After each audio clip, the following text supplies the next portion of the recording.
Under communication, here's one of the greatest gifts all of us have, our language, our ability to speak, our ability to frame words into such a way that we create images and pictures, help someone to understand, help someone to become educated, help someone to see what they couldn't see before. It's almost godlike in power. The storyteller tells us, in the beginning, God spoke and said, "Let there be light," and there was light, giving us the indication that God's words can create light. But now make this note. There's more than one kind of light. Wow.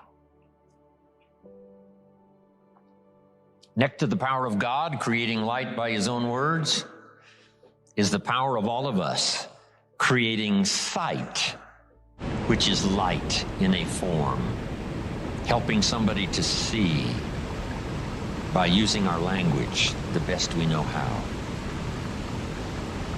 What if somebody can't see how they could possibly be successful, and you came along and told them your story, choosing the best words you possibly could, and when you finished your story, they said, "Now I can see.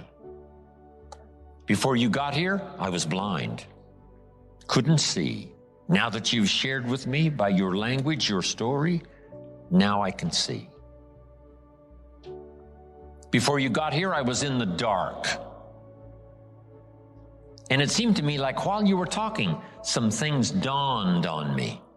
Isn't that a good expression? Some things dawned on me, like the sun started coming up. And the more you talked, the further up the sun came and the brighter got the images and the imagination. Helping people to see, that's one of the greatest gifts. Words are so powerful if they're framed right, if they're sent with sincerity. Words that create images, words that express life, words that express experiences, words that express gifts of ideas that you've got to share. See, that's some of the greatest gifts you can bestow. And here's the best place to start, with your children. See if you can't inspire with your own language a better sense of the importance of the day, a better sense of the importance of doing the work, a better sense of the importance of getting good grades, developing yourself, becoming who you'd like to become. Do the disciplines now that'll give you the joy later. Teaching is one of the greatest senses of accomplishment in the world. Helping somebody learn, helping somebody take early steps in a new career, early steps as an entrepreneur, showing somebody the way, the gift of words, the gift of language. Here's what the old prophet said: "Words are like a lamp for your feet, so you can see where to walk." That's a gift. Words are like a lamp for your feet, so you can see where to walk. And then he said, words are also like a light for your pathway, so you can see where to go. If somebody with the gift of language and words can help you to walk where you should walk and then show you a pathway to go, they do you immeasurable service. Who could calculate the value and the worth of that kind of exercise? Showing somebody the steps to take and showing somebody the way to go that would be helpful. Whether it's a way of good health, whether it's a way of a better relationship, whether it's a way of an entrepreneur, a refinement of career, doesn't matter what it is. If we know the steps and somebody reveals to us the way, see, they do us by their own language some of the greatest gifts we ever enjoy. Words, language. So let's now talk about good communication. I've got 4 steps to achieve good communication. Let's just do the fundamentals here. There's not very many. In fact, there's not very many fundamentals to anything, just a few, handful, 6, 7, 8. Here's the first step to achieve good communications. Number 1, have something good to say. That's step number one. It's fairly obvious. To have something good to say, try to recall and remember and take notes, keep journal, whatever, of your experiences, because as you live your life, you're going to have something good to say. One, from your failures. Two, from your successes. You're going to have something better to say from the mistakes you've made and how you corrected it and bailed yourself out. And sometimes instead of just registering it in your head, why not commit it to paper so that it gets logged, it gets recorded, and someday you can use it for the future? Have something good to say. The key to speaking well, the key to excellent communications is preparation. Actually, all of our life is preparing. This year, preparing for the next. Those first, 8, 9 grades preparing for high school, then high school preparing for college, college and university preparing for a career to earn money, then preparing to make the investments to keep you safe and secure, build a financial wall around your family nothing can get through. Always preparing for those steps and stages in our life. That's part of the game of life. For humans, it seems like it takes us longer to prepare. When the little wildebeest is born, it only has about 1 hour to get ready to run with the herd and escape the lions. 1 hour. So the little wildebeest, as soon as it's born, tries to stand up, falls down. Its mother nudges it, stand up, falls down. Stand up, come on, try again. Why such urgency? The lions are not very far away. Come on. And within less than an hour, the little wildebeest, brand new, just born, is now strong enough to run with the herd and escape the lions. Less than an hour. Human babies take a little longer. After 17 years, we're not quite sure they can escape all the lions and have a safe place to go. So preparation, getting ready, sometimes seems so laborious. After going to grade 1, now you got to go to grade 2. After grade 2, it's grade 3. Will it never end? Come on, one more grade 4, and then 5. Wow. Seems like it takes us forever to finally get ready, to design a life and get married and have a family and a career and fortune and future. But it takes preparation. Now, to communicate well, here's some good words to prepare for communication. Interest. Just keep your interest alive in people and places. That's why, a big share of my job takes me around the world. Countries all around the world, from Africa to Asia to South America to Australia to Russia to the Far East, Israel. The last time I was in Israel, there was some kind of an alert. We were all on the airplane. We all had to get off the airplane. They took off all of our luggage, and each one of us had to go identify our piece of luggage and put it back on the airplane, and then we took off. Wow. Taking what? No chances. If you'll develop an interest in all of that, when it's right side up and when it's upside down, take a keen interest in the politics of the day and the speeches and all that's happening. It gives you good stuff to debate and decide. Where do you stand on the major issues? Not only the political issues, but the major life issues.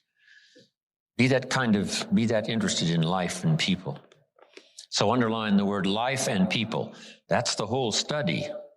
Study life in all of its twists and turns. Study people in all of their variety. In being in an enterprise that, where you have to employ people, get people to work with you, that's a challenge. Different ages, different opinions, different personalities, different temperaments. Here's one of the skills I learned that paid me big money: getting people to work together. And see, if they're all different and a whole variety, how do you get them all to work together? I'm telling you, it's not easy. It is a challenge, organizing, getting people to work together. But the paycheck, it's unbelievable. Now, if you're working with independent people, then it really is challenging. It's like herding cats. Did you ever try that? Herding sheep is easy. They all quickly get going the same direction very quickly. Cats, no way. If you've got 8 cats, how many directions are they going? 8 different directions. But if you can master herding cats, I promise you, a paycheck like you cannot believe. Here's what's interesting about people. The ones who should do it the most are inclined the least. How come they can't see it? I don't know. I can see it. They can't see it. Maybe right now they're not supposed to see it. That's the best I said. Sometimes you just got to take the easier way out. I don't know. If that's an easier way out than to try to explain it all. That's just the way it is. Somebody you thought was going to stay, they leave. Here's what you have to learn to say. Isn't that interesting? Wow. And somebody that you thought was going to leave, what? They stay, and you say, I wouldn't have thought that in 100 years. There's a surprise a day waiting for you, working with people.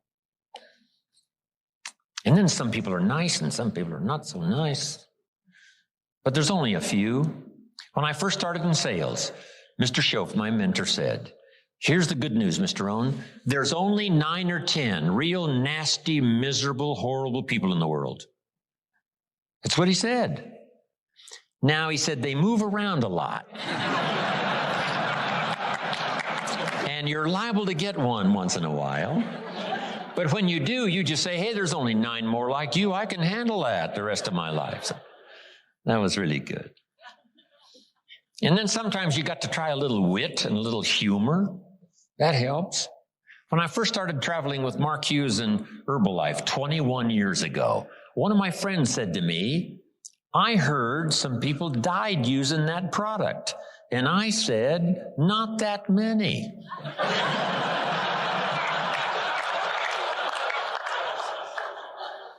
Now, it was a silly comment that he made, so I had to think up a silly answer.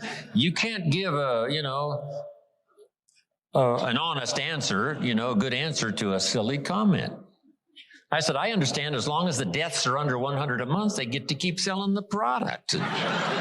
If the numbers go over 100, they have to come in for a review. Now, that was all silly nonsense, but he deserved it, right? His silly comment. I don't know, use a little humor. Somebody says, this isn't going to work for me. Say it was designed not to work for some people. The best wit in the world was Winston Churchill, right? Lady Astor in the English Parliament, exasperated one day with Winston Churchill. She said, Winston, if you were my husband, I'd put poison in your coffee. He said, Lady Astor, if you were my wife, I would drink it. Whatever it takes. Don't let anybody put you down. Be a student of life and people and all the varieties and what's happening in the world. It's an interesting place to live. And while you're here, learn all you can, study all you can. Right? The varieties. Some people are easy and some are miserable. Just learn how to handle all that. Here's the next word to communicate well, and that's fascination. It goes the step beyond just interest. Be like a child, fascinated with everything. Next, sensitivity. Trying to understand where people are, where they're coming from, the position they might be in at the moment. Trying to understand, a night visits us all after days, and some winters are tough, and some people are having tough times. Be sensitive to all that. Next is simply knowledge. Just gather every idea you can that makes you a better communicator. I came up with this. Back in those early days when I was talking to service clubs and, once in a while a high school class and a college class and making those little speeches, I come up with this little speech. Here it is. I'll give you the notes on it. It's called The 4 Ifs That Make Life Worthwhile. The 4 ifs. And if you're looking to make a little speech, these notes might serve you well. Here was the first if. Life is worthwhile if you learn. You got to know. You got to have the information. When I talk to the kids in school, that's what I say. Get the information while you're here. What you're going to do with it, that's up to you. Throw it all away, that's up to you. Just use a little of it, that's up to you. But while you're here, get it all. Right? There's nothing worse than being stupid. Being broke is bad, but being stupid is really bad. So get the information. What's really, really bad is being broke and stupid. Nothing worse than that. Unless you're sick. That would do it. Sick, broken, stupid. That's about as far as you can fall, unless you're ugly.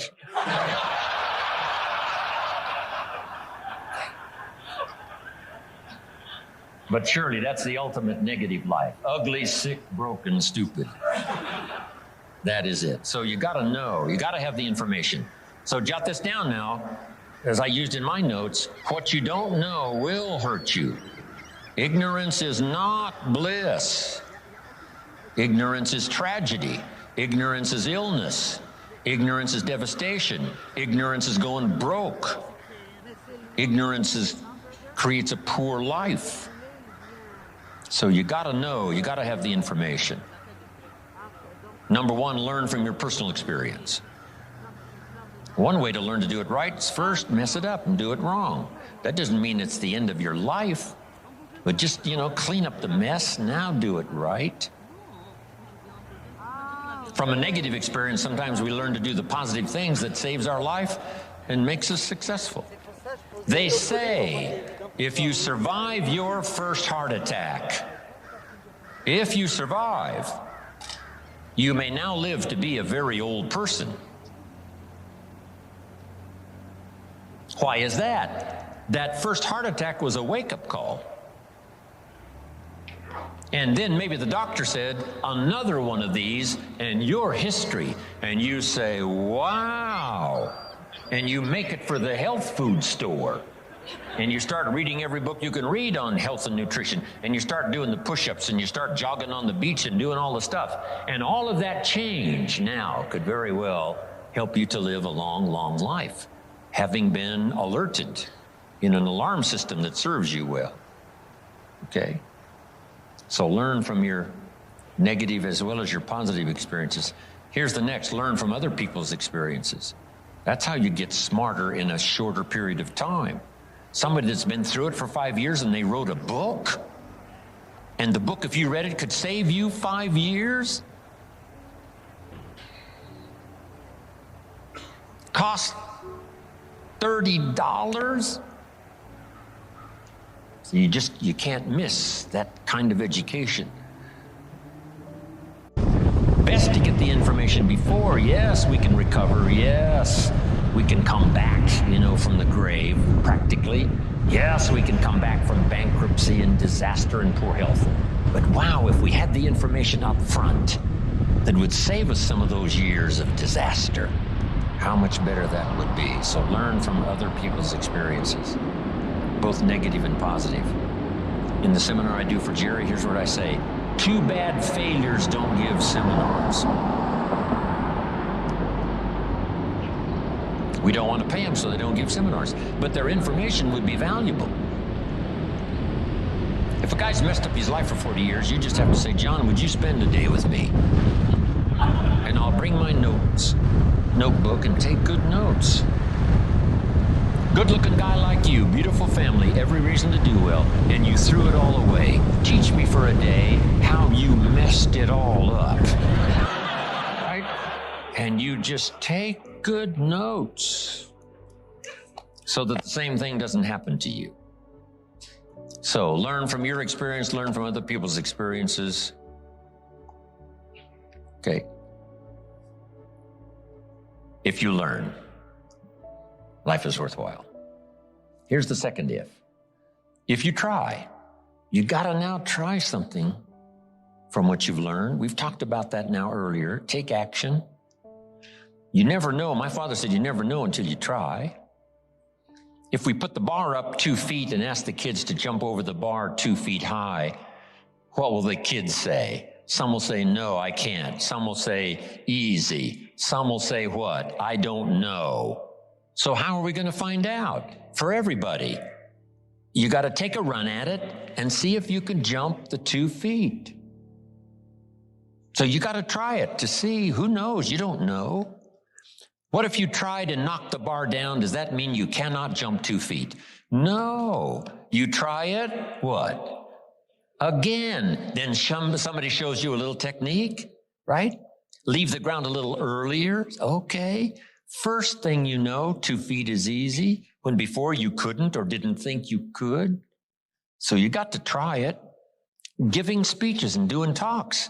Age 25, I stand up to give my first little training. My mind sat back down. I open my mouth and nothing comes out. My knees are knocking like this. The sweat is pouring. It's called terror, in case you haven't tried it, right? But I got through it somehow. It was so bad, if I hadn't have been doing the class, I'd have gone home, right? It was bad. I'm so happy you were not there. You would not have paid this kind of money for my first presentation. Wow. But I got through it. And then I did it again. You know, I didn't know if I should even try again. But sure enough, I had the kind of mentor and the kind of teacher who said, hey, that's nothing. You know, what if you go up to bat and you strike out? Does that mean it's over? I say, no, it's not over. It's just over for one time up at bat. And then another time and another time. Pretty soon you connect. And pretty soon you get good enough to do well. And then pretty soon you get good enough to win the game. And then pretty soon you get good enough to take home the trophy. So you just keep trying. The third if that makes life worthwhile is if you stay. You got to hang in there. Some people plant in the spring and leave in the summer. When it gets a little hot and a little uncomfortable, and it looks like the weeds are winning, and it looks like the bugs are having a feast, and you have a tendency to say, hey, I've had it with this. But the key is, if you want the harvest in the fall at harvest time, you've got to stay through the summer. Okay. Even if the harvest doesn't turn out to be good, you just see it through and then use that experience to do better planting in the spring come the next turnaround of seasons. So stay in there. If you're going to play the game, you got to stay until it's over. What if the team you were on the team and you guys were behind and you said, hey, we're so far behind, we're out of here. And you all walked off the court. Right? We would run you out of town, probably. We wouldn't own you as the home team. Say, I'm behind, so I'm out of here. No, you stay until what?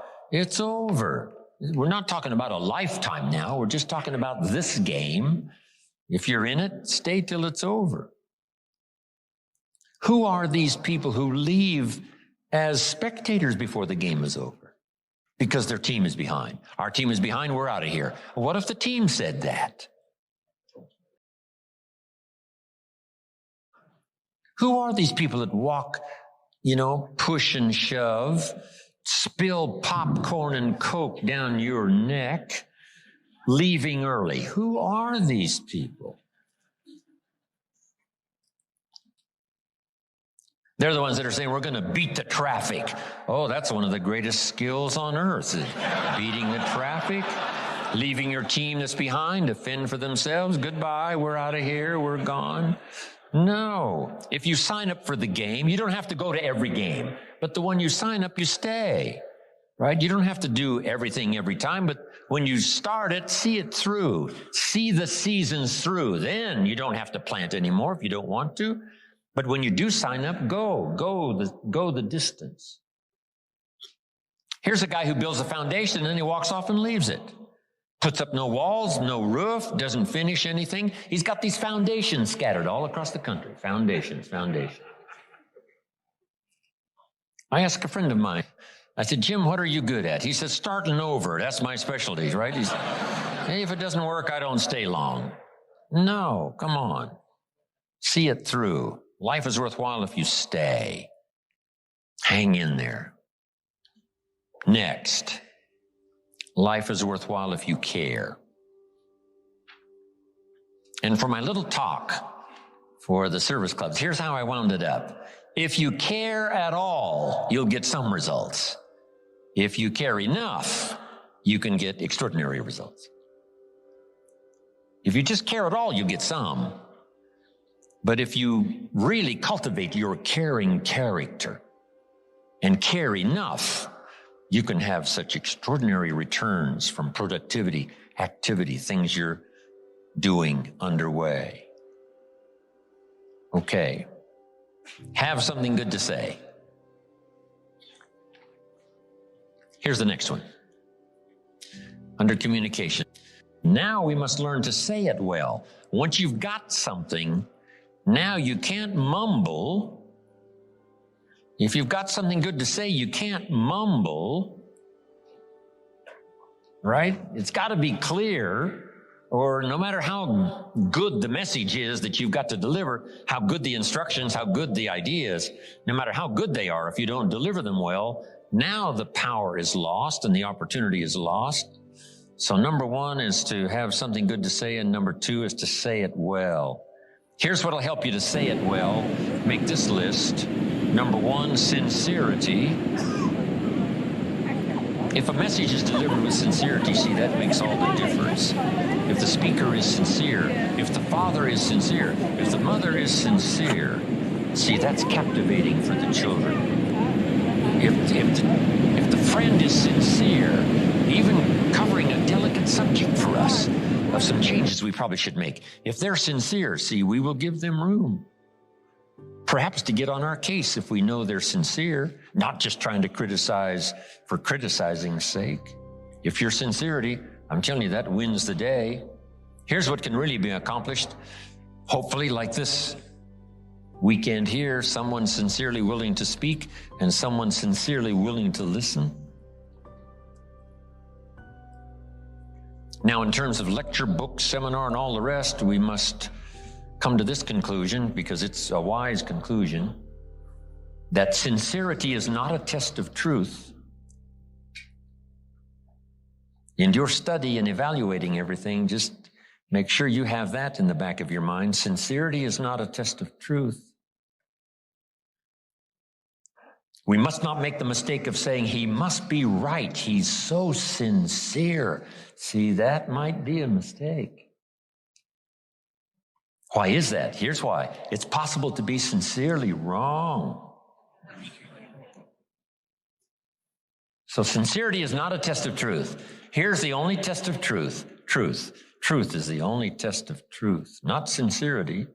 We hope someone will be both truthful and sincere, but we don't mistake sincerity for truth. Here's next. Repetition. To get better at something, you just have to go do it.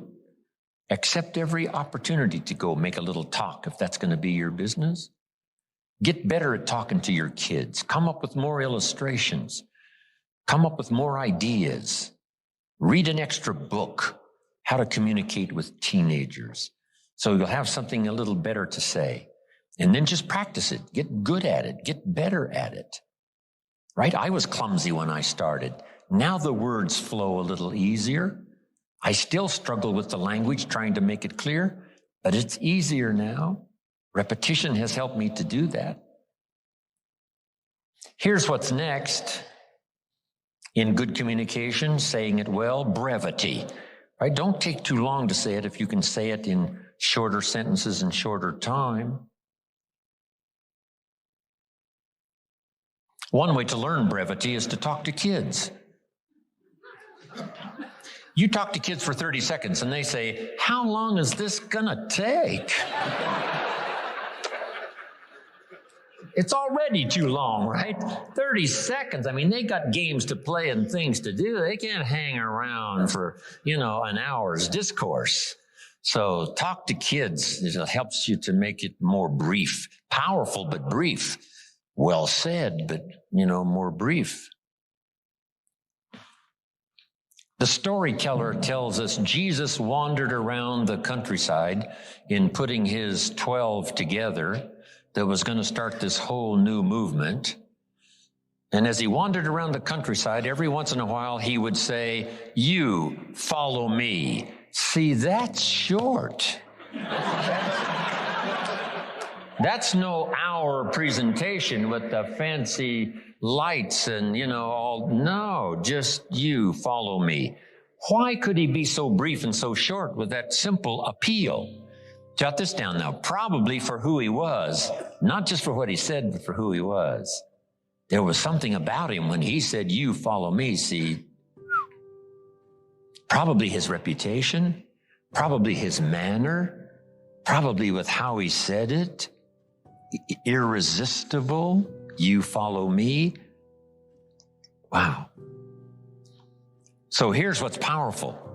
And you can talk less and even be more effective in this personal development area. The stronger you become and the wiser you become, the more caring you become, it shows in your language and your manner. The texture of your communication changes and reaches where it couldn't reach before. It strikes the heart where it didn't strike before. That's the key here.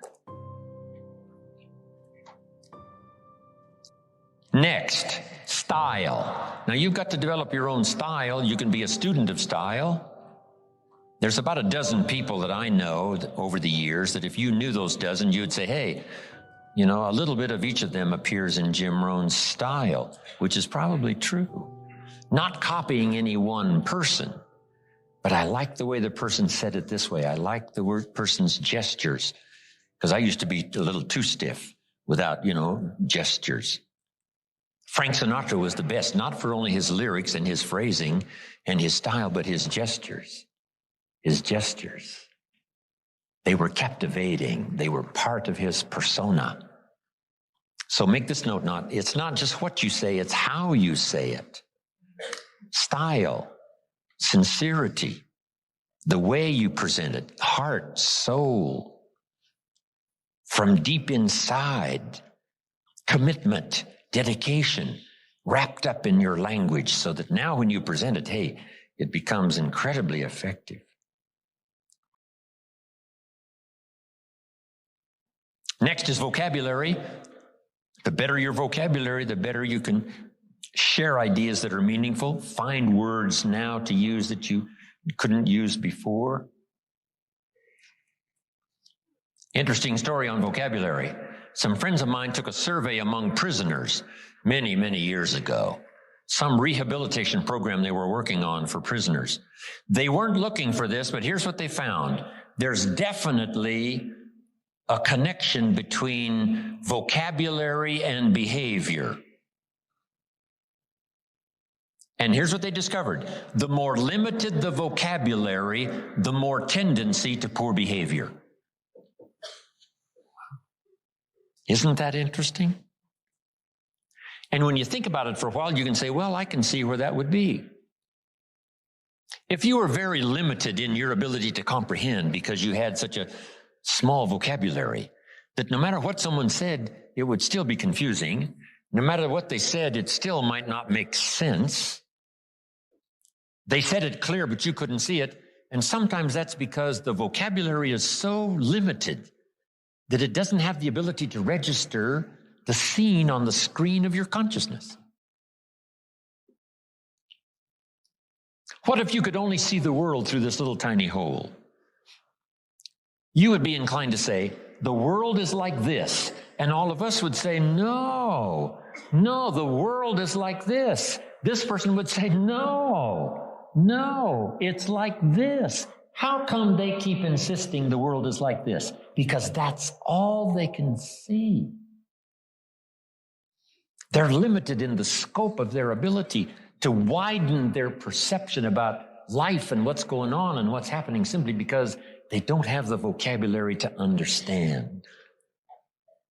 So they started working on vocabulary. And immediately, behavior started to change. Being able to see, being able to comprehend. Oh, now I see. Oh, now I understand the reason why. And as your education increases, that should be one of the major purposes for education, is to help you see things you couldn't see before. Comprehend what you couldn't comprehend before. See a future you couldn't see before. See beyond tomorrow you couldn't see before. See, that's a gift. Vocabulary. So keep working on your vocabulary. Now here's another reason. Only with our present vocabulary can we express what's going on in our head, what's going on in our heart. You can't express beyond your present vocabulary. What if it's very limited? Then your ability to express what you think, express how you feel, is limited. So by a very restricted vocabulary, if you can't understand very well, and if you can't express very well, then your world becomes very, very small, and you only need a place 8 by 10 to live. So jot this down. Make one of the books, very important book, and that is the dictionary. A word you don't understand? I think Dennis mentioned that earlier. Come to a word you don't understand, you look it up. Say, what is this word? Words are like lights. It's like another light. Now make this note now, especially the English language. There's nothing richer than the English language because there's so many ways to say it in English. In some languages, there's only one way to say it. In English, there's another way to say it, and another way to say it, and another way to say it. When I travel to all these countries and have to have translators, it gets to be difficult sometimes. Expressing something that makes sense in English, because we have several ways to say it, but in their language, there's only a couple of ways to say it. So the translator has a tough job sometimes translating. So I've had to learn to amend and modify, work on my presentation when I travel needing translation. When I first went to Japan, I said to my audience, he was all bent out of shape. And my translator said, what the heck does that mean? Right? I can't translate that into Japanese. So that would make sense in English, right? We know what that meant, but in Japanese, how would you describe that? So I learned not to use those kind of phrases. My first Chinese audience, I said, he blew his top. My Chinese translator said, wouldn't look good in Chinese with the characters. So, right, I have to modify and change, and right, poetry and some things just don't work with translation. Stories make sense in English, don't make sense in another language. So it's interesting. It's interesting when you have multi-languages. One of Herbalife's big conventions, 35,000 in the Georgia Dome, 21 languages. Everybody in the audience has got these headphones on. And you hit the punchline, the Spanish get it first, and then the French get it, and then the Germans get it, and then finally the Italians get it. Some of them seems like it takes a little longer to catch on, but it's the translation. Some translations take a little longer to translate than others. So it is a challenge to help somebody to understand something simultaneously in 21 languages. So you have to learn how to present, how to do the stuff, so that it's easier for the translators to make sense, right, of what you're trying to say. It's interesting. But the gift of language is so powerful, it's worth the exercise. It's worth the effort. Okay? Vocabulary. Brevity. Style. Repetition. Sincerity. Saying it well. Here's another one on saying it well. Don't fail to say it. You need to practice. Practice everywhere. If you're going to give someone a gift and send a little card, practice making this little card something they'll keep and remember for the rest of their life. Not ordinary, extraordinary. Not like everyone else. different than everyone else. It's the practice of using your gift of saying things another way until a light turns on, another way that expresses something heartfelt that the standard ordinary language wouldn't express, couldn't reach, couldn't paint these mental pictures. It's okay to give flowers, but don't let flowers do all your talking. Flowers have a limited vocabulary. Guess what flowers say? You remembered. That's about all they say. Flowers don't say, nobody in this world affects me like you do. Love. See, flowers talk, but they don't say that. That you got to put in the little card. Nobody in this world affects me like you do. Love, and then you sign it. And see, long after the flowers are gone, somebody's going to keep the words. The words are more powerful than the flowers. So don't let flowers do all the talking. See if you can't choose the words that are meaningful, words that are unique. And the more you do this, practicing every little occasion to say something well, every little occasion to say something well, whether it's a little talk to the family gathering, or whether it's training, or whether it's inspiring, or a little class on Sunday morning, whatever it is, keep improving, find a new way to say it, a new illustration, a new story. You'll get better. The gift will belong to you, and the effect could be electrifying. Don't fail to say it. Now, women are better at this really than men. Women seem to be able to find the language much easier to say something. Men have to work at it a little harder. So come on, men. Let's work this thing a little harder. See if we can't say something meaningful that's, not just standard, ordinary. That's okay, right? But just think of ways. When my wife Judy and I parted ways, wow, that was a unique experience. I wrote this little note. Dear Judy, as often as the night comes, so does my sadness. As constant as the day arrives, so is my love for you. I wish for you and I wish the best for you, and I understand that dilemma. My life is here where you touched me. If ever you would call, I would be there to be touched again. It wasn't very long, it was just a few words, but I tried to express what was going on in my heart and soul at the moment. So I'm asking you, don't fail to say it. Here's an expression we've heard. Words are no substitute for action.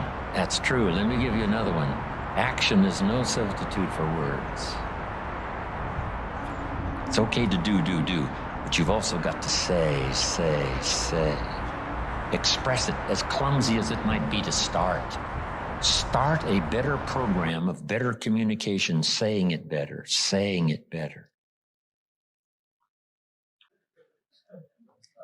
Here's the next one now that's really challenging, but it really works, and that is read your audience. Whether it's an audience of a child or an audience of a training class, or whether you're a minister and you preach, here's what you've got to do. Say something well, but then read the effect you're having. In those early days, I had to quickly read. Should I keep going or should I quit? I mean, is it over? Or, you got to read it. And at first, I started just going through my notes like this, and I didn't look up. I would go through my notes and I wouldn't look up. I would just go through my notes. Some of those early classes, I think everybody could have left and I'd have just kept on going right through my notes. Then finally, I learned to start looking up to see if it's okay. Should I slow down? Should I speed up? Am I coming on a little too strong? Should I get a little softer? This is what reading is all about. If you're talking to a child, should you really pour it on or should you hesitate? Should you save this for another time or do it now? Some of that you've got to pick up by reading the child. Read what's happening to your audience of 1 or 1,000. This is a challenge, but it'll help you in framing better the words you need to say and the style you need to use. Okay. If a guy's leaning toward the door, that means you probably should hurry. He's not going to be here long. Get it done. Now, in reading, there's 3 things. Jot these down. 3 things in reading your audience. First, you read what you see. Salespeople soon learn. If the customer's got his arms folded and his chin tucked down and he's frowning, this one ain't going to be easy. All right, this one's going to take all my skill to get his arms unfolded, make him a little more comfortable, get that frown off of his face. What can I do? I got to reach in my bag for some good stuff, right? To see if I can't sort of change the situation. And what causes us now to do those amendments in our presentation? It's reading someone's body language, right? What's happening? Here's the next one. You've got to read what you hear. If it's a 2-way conversation, you've got to listen as well as talk. Mama said 2 ears, 1 mouth. Listen twice as much as you talk, at least, maybe more. Listen so that you can now know how to proceed, especially if you're talking to a child. You listen so that you know how to proceed. No use going on and on if just a couple of things will do. And by listening, you pick that up by listening. Here's the next one. You got to pick up the emotional signals, how you feel, whether you're coming on too strong, whether you should be stronger or easier this time. That's an art in reading. First, what you see. Second, what you hear. Third, read how you feel. Now, this is where women really have it made. Being able to feel, sense. Woman says, it doesn't feel right. Man says, what does that mean? It doesn't feel right. She says, I'm telling you, something. Women know about this stuff. Something isn't. Wow. And they pick it up. Men can learn better on how to pick up these emotional signals, but women seem to have it, right? They're tuned in. It's built in. Because there's no use going on and on if the signal should have told you, wow, this is not the time. This is too strong. Picking up not only what you see and what you hear, but what you feel. Now, here's the last one. And I'm finished for us to go take a break. To achieve good communication, something good to say, saying it well, reading your audience. Here's the last one. Intensity. Intensity is the emotional part of communication. Communication is both words and emotion. Here's what's really powerful. Words loaded with emotion. See, that's what's unbelievably powerful. It can move nations. It can help people change directions. It can establish an ideology, for good or for bad.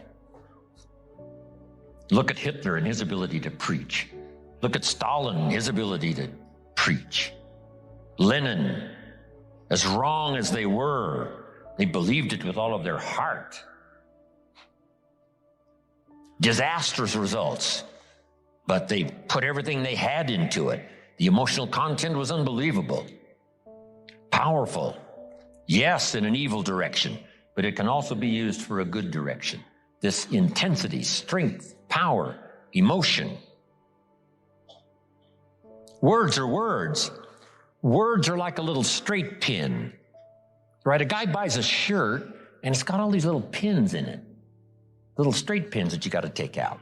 What if I took one of those straight pins and I threw it at you and it hit you in the face or the hand? You'd feel it. That's my words that got you, the little straight pin. But what if I took that little straight pin and wired it to the end of an iron bar about this long? And then I let you have it. See, I could drive the pin through your heart. The iron bar is the emotion.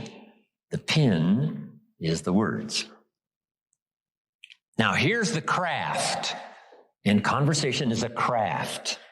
Don't get lazy in learning this craft, because it'll serve you so well at home. It'll serve you so well in the marketplace. It'll serve you so well in your career and making your fortune. This craft of communication. Here's the combination.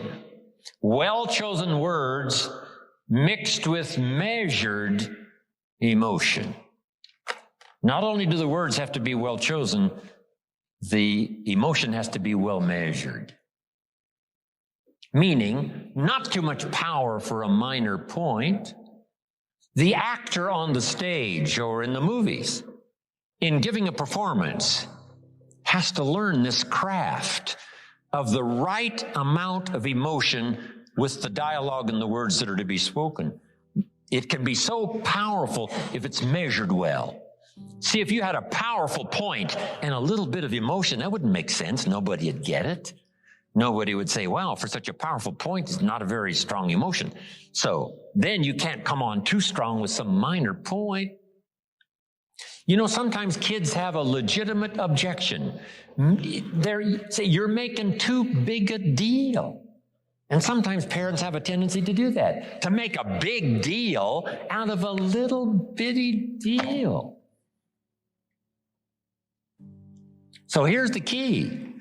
Make a big deal out of a big deal, and then smaller emotional content on a little minor deal. That's an art. That's a craft. When you go fishing, what do they say? Don't pull too hard. You'll lose the fish. Don't give them too much line. They'll get away. So it's called pull, pull, pull. Easy, easy. Pull, pull, easy, easy. Pull, easy. That's like communication. Strong, but not too strong, not too strong. Close, but not too close. If you talk to somebody, this is too close. This is too close. Give them a little more room. Adjust your style to fit the occasion and the emotional content so that it works, so that it makes sense. That when you burst on the scene, it's called for. The point is called for, that much emotion. This is a craft. Don't get lazy here. And the reason I ask you not to get lazy here is because the payoff is so great. Whether it's working on a job or advancing your career or at home with your family or communicating with your spouse. Whatever it is, craft your communications. Be a little more aware and just ask yourself, could I possibly get better at affecting people with my language and my words and my style and my emotions and all the rest? And the answer is yes, we all could. I could, you could.